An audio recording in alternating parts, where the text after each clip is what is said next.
Hey everybody, I pulled over early today. It's only about 5 o'clock. I kind of got the tarp in a different position. Got my socks drying. I got my snacks for later. Something to read, and my water, and my wore out, taped up, duct tape shoes. The food bag should be back there somewhere. I already ate for the evening, so yeah, I pulled over early. I had a rough night. I stayed up too late at Marion, for one thing, since I had my computer and I got to watch TV. I got addicted to Storage Wars. But the next morning I got up and did my hiking, and got to one of the shelters, and there was a guy there crying.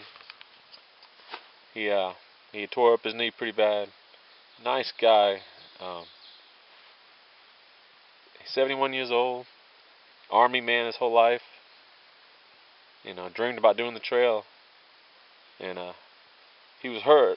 He was hurt, but he also was more sad than anything that his hike was over. So Half Speed was his name. He's a nice guy.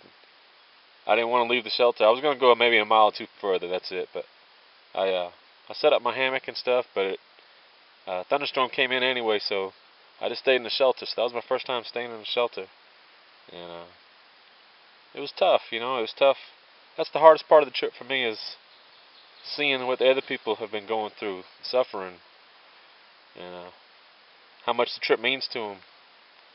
And then when they can't finish, it's the third or fourth guy and a girl that I've met that I've met them right when they're making the decision they have to leave the trail, or realizing they have no choice. And so I stayed in the shelter that night, and a big thunderstorm came in, and it rained a lot.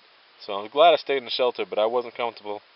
I didn't have anything to sleep on, because I'm always a hammock. I sleep in my hammock every night. But that went fine. And the next day I tried to help him, but he was determined he was going to hike out of there. So he had about a 50-pound pack, and I offered to trade, and I offered to carry it, and anything else. But he did it. I walked with him, and we did 5 miles to get to Atkins, to the nearest town. And so he called his brother to come get him, and I had to keep going. So I'm still having a great time. I had a good hike after that. I got about 10 more miles. But anyway, I just wanted to update that and talk about that a little, because that's what I've been thinking about all day. Alright, I'll see you.